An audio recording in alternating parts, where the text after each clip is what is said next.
Hi. Anyway, welcome back to my channel. I'm going crazy. It's Saturday morning and the sun is shining. It's a little bit warmer than before. We're entering spring and I'm feeling spring-like. So, I'm just singing a little tune. Today's going to be a fun video. My last videos have been so serious. I thought I'd do a fun video today. I'm going to review another Agatha Christie. Agatha Christie, The Murder on the Links. Now, I'm sure this was a TV series. I'm sure I watched this, but anyway, the book is phenomenal. I like it. It reads like a film. I'm reading it and I'm thinking, my brain is working overtime. It's like I'm watching a film. So I really enjoyed reading this book. I think I took it up from I got it from the bookshelf in my train station.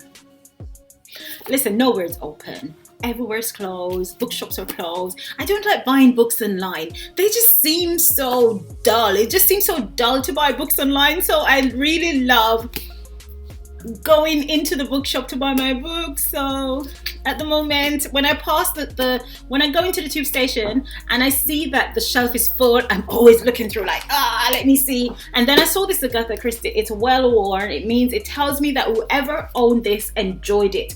I like when books look like this. I mean, I like to have pristine books, but when I see this, wow, it tells me that the previous owner loved the book, enjoyed the book, read it a few times, and I realize why they've read it a few times, because I read this literally in 2 days.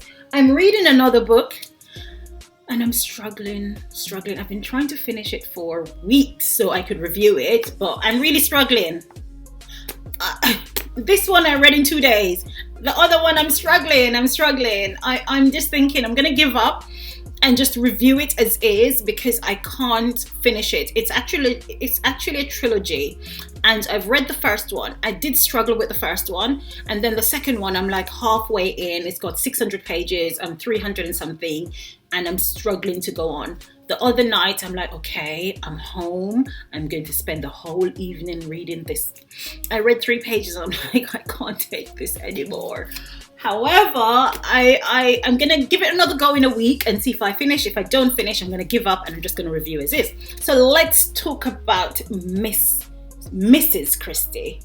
Let's talk about Mrs. Christie. Now, Murder on the Links, absolutely fantastic. Let's start off with how much stars I give it. I'm actually going to give it 6 stars because I felt like it read like a TV show. Maybe 6.5. It read like a TV show. But this book was originally published in 1923. This one, I think, let me see when this one was published. My edition is 2015. So, but it was first published in 1923. And fun facts about this story. It's a second book featuring Hercule Poirot, and I just have to say Poirot like that. So it's the second book with Hercule Poirot, and the thing that let's give you a fun fact about Poirot. When she wrote him in the first novel, she thought he was too old and she wanted to do away with him and write a different detective. However, she felt stuck with him being so old, and she didn't abandon him even though she wanted to. She wanted to abandon him for a younger character, but she stuck with him. So that's good. Fun facts about the book. So that's about Poirot. Fun fact about the book is that her idea for this book came after reading a newspaper. It was a newspaper report about a murder in France, and you can imagine in those days it's like a big thing, it's about a murder that took place in France, and in which masked men broke into a house and killed the owner and his wife, but before they killed them they bound and gagged them. So that's where she got this book from, and maybe that's why I'm thinking it reads like a TV show, because even though it's real life that somebody was bound, gagged and murdered, it just read like a TV show. Yeah, anyway, so background of the book. The book is based in a fictional French town called Merlinville. hope I'm not butchering that, Merlinville, which is midway between Boulogne and Calais. And it takes place in a villa called Genevieve, and which is next to a golf course and overlooking the sea. So, you know, it's really in an upper class part of town. And in this one, Poirot and Hastings arrived too late. So the person who wrote them and say to them, you know, I've got a job for you. He was a South American millionaire who is originally from France, but South American millionaire. And he feared that his life was in danger. He wrote to Poirot and Hastings. He actually only wrote to Poirot, actually. Hastings read the letter in the book as well. Poirot gave him the letter to read. But before they could arrive, he was lying face down in an open grave, stabbed in the back. That is just so Christie, like dramatic. He was stabbed in the back. I don't know where that is there when they're doing those old films and they're gonna stab someone, it goes like that. Oh God. I swear. I don't know what's wrong with me today, but I swear. Anyway, this one, Detective Yap wasn't there because it wasn't set in England, so he wasn't there. But there was a French detective called Detective M. Gerard, who totally and utterly hates Poirot. You know, I wouldn't even use the word dislike. He hates Poirot. He disagrees with everything that Poirot says. Any findings that Poirot has, he's like, no, that's all rubbish. You don't know what you're talking about. You're an old man. Go sit down. This is young people stuff. Basically, that's how he was behaving. I can see Christie probably wanting Detective Gerard to be Poirot, if that makes sense. But she wrote him with all these flaws, so it's quite interesting, you know. And I'd say this book is like a puzzle. I didn't solve the crime. Usually I'll solve the crime before the book is finished. I didn't solve the crime.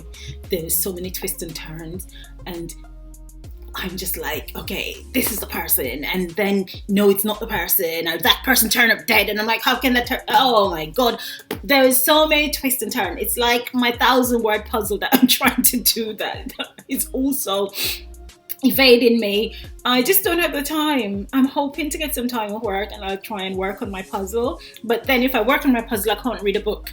So I'm going to have to make a decision. Should I read or should I work on my puzzle? And I think I'm going to read a book. I'm not going to work on the puzzle.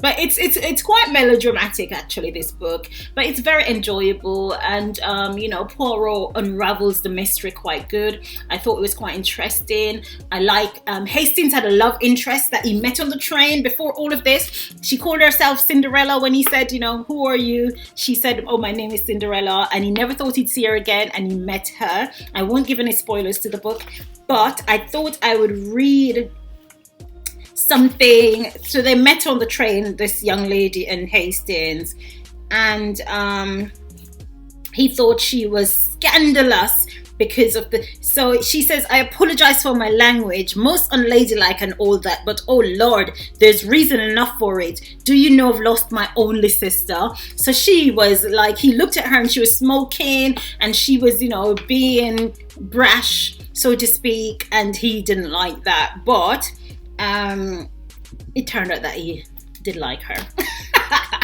Anyway, no spoilers. It turned out that he did like her. So he met a young woman. She's calling herself Cinderella, and he really fancied her, you know, really fancied her, but she's intrinsic in this murder mystery. So Poirot was like ribbing him in the book about falling in love with a woman you don't know and all of this. It was wonderful, because nowadays, like, love stories are so different, and in this one it's like you just fall in love like that. Like, spare me the detail. You just can't fall in love like that. At least you just don't meet some woman on the train and fall in love. Or maybe men do. Guys, leave your comment down below. Do you meet someone randomly and fall in love? Maybe some male thing. Because I can tell you, as a female, I wouldn't just meet anyone and fall in love. But maybe it's a man thing, I don't know. So at the end of the book, they kind of hinted that they got married and moved to South America.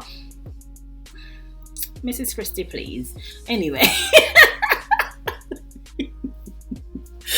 I can't see it happening, but I like Hastings, and it's quite interesting. In this book, they share him and Poirot shared a room, and because of that, it showed a relationship, a bond between them.